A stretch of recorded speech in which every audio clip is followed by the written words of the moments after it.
ایک مسلم ہمارا یہ ایمان ہے کہ کل نفس ذائقۃ الموت، لیکن کبھی کبھی ایسا لگتا ہے کہ اللہ اپنے اچھے لوگوں کو شاید جلدی اٹھا لیتے ہیں۔ ظہیر الدین بابر ایک بہت اچھے انسان تھے، نرم دل، محنتی اور انسانیت کا جذبہ بلیو یو می کہ ان میں کوٹ کوٹ کر اللہ تعالیٰ نے بھرا ہوا تھا۔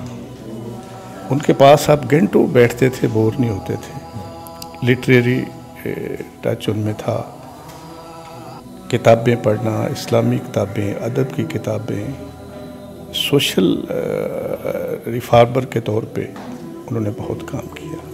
بہت سے لوگ بعد میں مجھے ملے جنہوں نے کہا کہ یہ ہمارا تو نان نفقہ ان کی وجہ سے تھا۔ میری دعا ہے کہ اللہ تعالیٰ انہیں غریق رحمت کرے، اور اس طرح کے لوگ صدیوں بعد کہیں پیدا ہوتے ہیں۔ بچھڑا کچھ اس ادا سے کہ رت ہی بدل گئی، ایک شخص سارے شہر کو ویران کر گیا۔ وقت کا پہیہ چلتا رہتا ہے، بچھڑنے والے بچھڑ جاتے ہیں، رستے بدلنے والے رستے بدل لیتے ہیں، مگر کسی کے ساتھ گزرے خوبصورت لمحات اور بے شمار حسین یادوں سے ناطے توڑے نہیں جاتے۔ یہ لمحات، یہ یادیں کبھی چہروں پر مسکراہٹیں بکھیر دیتی ہیں اور کبھی کبھار موتی بن کر آنکھوں کی مالاؤں سے ٹوٹ ٹوٹ کر زمین پر بکھرنے لگتے ہیں۔ ظہیر الدین بابر کو بچھڑے 2 ماہ ہو گئے، مگر ان کے چاہنے والوں کی یادوں میں آج بھی زندہ ہیں۔ یہی وجہ کہ ظہیر الدین بابر کی باتوں اور یادوں کے تذکرے کے لیے بزم چغتائی کے زیر اہتمام بیاد ظہیر الدین بابر محفل مشاعرہ کا اہتمام کیا گیا۔ قومیں وہی زندہ رہتی ہیں جو اپنے سینئرز کو یاد رکھتی ہیں، تو آپ نے ظہیر صاحب کے اعزاز میں ایک ٹریبیوٹ پیش کر رہے ہیں، تو اس کے متعلق کچھ بتائیے۔ جی دیکھیں جی، جو اپنے سینئرز کو بھلا دیتے ہیں میرے خیال میں وہ پھر شاعر اور ادیب تو نہیں ہوتے۔ شاعر اور ادیب تو ایسے لوگ ہوتے ہیں کہ جو بہت محبت کرنے والے ہوتے ہیں، وہ اپنے چھوٹوں سے بھی محبت کرتے ہیں اور اپنے بڑوں سے بھی محبت کرتے ہیں۔ ظہیر الدین بابر صاحب بہت بڑی شخصیت تھے، انہوں نے اسٹار ایشیا چینل پہ مشاعرہ، غزل مشاعرہ اتنے تواتر سے جاری رکھا کہ اس پہ ہمیں خود حیرانگی ہوتی تھی۔ حالانکہ ہم دیکھتے رہے ہیں کہ جہاں کوئی چینل ٹی وی مشاعرہ شروع کرتا ہے تو وہ چند ایک مشاعروں کے بعد ان کی ہمت جواب دے جاتی ہے، لیکن کئی سال یہ پروگرام جاری رہا ہے۔ ظہیر الدین بابر صاحب ہمارے بڑے مہربان دوستوں میں سے تھے، اور ویسے تو ان کی بے شمار خوبیاں ہیں۔ ادب کے حوالے سے بھی انہوں نے اس نفس نفسی کے عالم میں انہوں نے اپنے چینل پر ادب کو خصوصی اہمیت دی، اس کو خصوصی سلاٹ دی، اور وہ ادب پروری کے حوالے سے بڑی ان کی خدمات ہیں۔ بہت انسان دوست شخصیت ہے، سماجی خدمات ان کی بہت ہیں، اور یہ بڑی اچھا، مجھے بہت خوشی ہوئی یہاں پر آ کے اس حوالے سے کہ چغتائی صاحب نے ان کو یاد رکھا۔ آج کا مشاعرہ جو ہے ہم نے رکھا ہوا ہے ظہیر الدین بابر صاحب کے نام سے، وہ بھی علم و ادب کی بہت بڑی شخصیت تھے، اللہ ان کو غریق رحمت کرے۔ اچھا، ہم دیکھ رہے ہیں لاہور میں جس کو حلوہ پوڑی کھانے کا ٹائم ہے، شعر و ادب سے وہ بستہ بڑی شخصیات موجود ہیں، یہ کہ ادب سے لگاؤ ہے کہ بزم چغتائی سے لگاؤ ہے یا ظہیر الدین بابر سے خاص لگاؤ ہے؟ یہ دیکھیں جی، آج کا باقی پروگرام جو ہے، ہمارا پروگرام ہوتا ہی جمعے کو ہے، اپنا اتوار کو، سوری، تو ہر اتوار نے یا مہینے کا جو پہلا اتوار ہوتا تھا، بعض ناگزیر حالات میں دوسرا اتوار بھی کرنا پڑ جاتا ہے، لیکن ہوتا پہلا یا دوسرا۔ اس سلسلے میں کافی تگ و دو دوستوں کا ہے، لیکن جو آنے کی وجہ ہے، دوستوں کے یہاں پہنچنے کی وجہ ہے، وہ اس تنظیم کا ایک نام ہے۔ مشاعرے کا باقاعدہ آغاز اللہ تعالیٰ کے بابرکت نام سے ہوا۔ طارق چغتائی نے نعتیہ اشعار پیش کیے ہیں۔ میرا دامن پھیل کر بھی انتہائی مختصر، اور سمٹ کر ان کی رحمت بے کناروں پہ۔ صدر محفل شکیل جاسب کے ہمراہ سمینہ سعید، عرفان صادق، شیراز غفور اور ڈاکٹر سعید اعظم سٹیج کی رونق بڑھا رہے تھے۔ علم و فن کی سجی اس کہکشاں میں ادبی فضا خوب جوبن پر تھی۔ آغاز سے ہی شعراء کرام نے اپنے منفرد کلام سے محفل میں خوب سما باندھا۔ ایک سے بڑھ کر ایک کلام سماعتوں کی نظر ہوتا رہا، اور حاضرین محفل ہر خوبصورت مصرعے پر داد و تحسین لٹاتے رہے، اور ہر دل فریب شعر پر مکرر کی صدائیں بلند ہوتی رہیں۔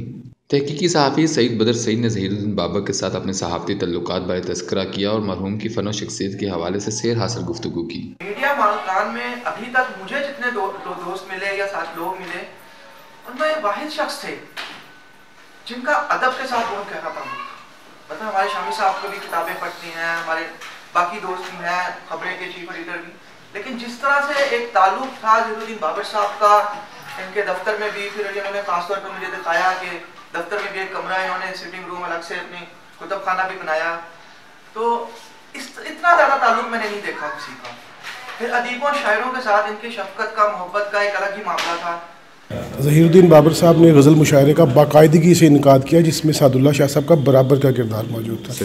انہوں نے مضافات سے اور لاہور سے اور کہاں کہاں سے شعراء کو بلا کے وہاں پڑھوایا اور ان کی پہچان بنی۔ وہ نہ صرف ہمارے ساتھ مشاعروں میں شریک ہوتے تھے بلکہ وہ سامنے بیٹھ کے داد بھی دیا کرتے تھے اور بھرپور داد دیا کرتے تھے۔ یہاں سے ان کی ادب دوستی کا پتہ چلتا ہے۔ اللہ پاک ان کے درجات بلند کرے، ہم سب دعا گو ہیں۔ اچھا، یہاں میں پوچھنا چاہوں گا، اکثر ہم نے مشاعروں میں دیکھا ہے کہ شعراء کرام اپنا کلام سناتے رہتے ہیں اور نکلتے رہتے ہیں، لیکن یہاں ایسا دیکھنے میں ملا شعراء کرام نے کلام بھی سنایا اور جو سامعین میں بھی شامل رہے۔ ہاں جی، یہاں سے اگر کسی کو کوئی مجبوری نہ ہو تو ادروائز کوئی بھی شاعر یہاں سے پڑھ کے جاتا نہیں ہے، اور وہ باقی شعراء کو سننا بھی اپنا فرض سمجھتا ہے، اور یہ اس کو ہمیں اس کی ترویج کرنی چاہیے کہ آگے اپنا کلام پڑھ کے چلے جانا اور دوسروں کا نہ سننا، یہ باقاعدہ ایک بد تہذیبی ہے اور اس بد تہذیبی کو ہم ہی نے دور کرنا ہے۔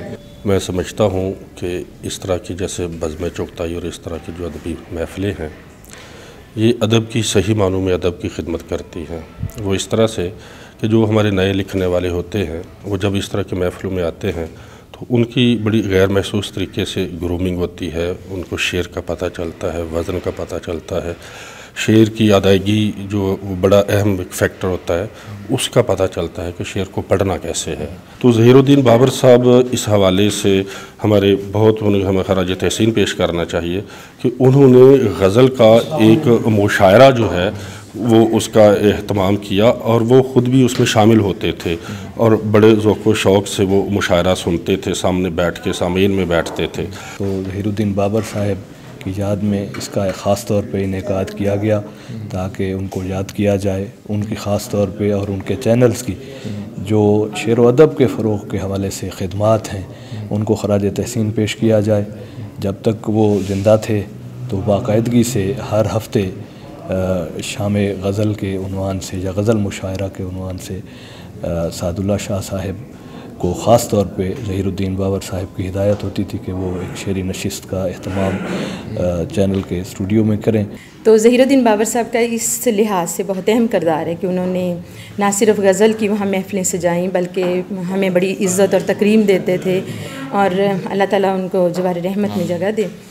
میرا خیال ہے یہ ان کی بہت ادب میں نمایاں خدمت ہے۔ ہمارے ایک دوست کہہ رہے تھے کہ میڈیا کا جو ہے خاطر خواہ کردار نہیں ہے ادب کو فروغ دینے کے لیے۔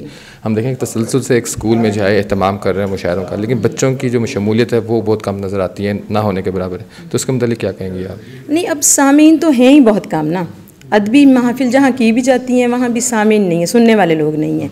تو بچوں میں پہلے کی کالجز میں اسکولز کی سطح پہ بہت زیادہ مشاعروں کا اہتمام کیا جاتا تھا، اب ایسا بالکل نہیں ہے۔ میرا خیال ہے کہ یہ دہشت گردی اور خوف و ہراس اس حد تک پھیل چکا ہے کہ لوگوں کو ادب کی طرف توجہ ہی نہیں ہوتی، لیکن یہ ایسی ایک چیز ہے اگر ادب کو توجہ دی جائے تو منفی طاقتوں کا زور ٹوٹے گا۔ اس محفل مشاعرہ میں شعر و ادب سے وابستہ قداور شخصیات نے شرکت کی اور ادب کے عظیم قدردان ظہیر الدین بابر کی خدمات کو خراج تحسین پیش کیا۔ شرکا کا کہنا تھا کہ ظہیر الدین بابر دلاویز شخصیت تھے، ان کی رفیق القلبی، نرم گفتاری، خوش مزاجی، مہمان نوازی کے ساتھ ساتھ ادب دوستی کو ہمیشہ یاد رکھا جائے گا۔ بلا شبہ ان کی یادیں ہمارے لیے کسی انمول سرمایہ سے کم نہیں۔ وہ ایک میڈیا ہاؤس کے مالک ہی نہیں، ایک اچھے انسان بھی تھے۔ صاف شفاف صحافت کے فروغ اور ادب کی ترویج کے لیے ان کی بے پناہ خدمات مثالی بھی ہیں، قابل تقلید بھی۔ کیمرہ مین حمد بخاری کے ساتھ حسیب اجاز، آفتاب نیوز، لاہور۔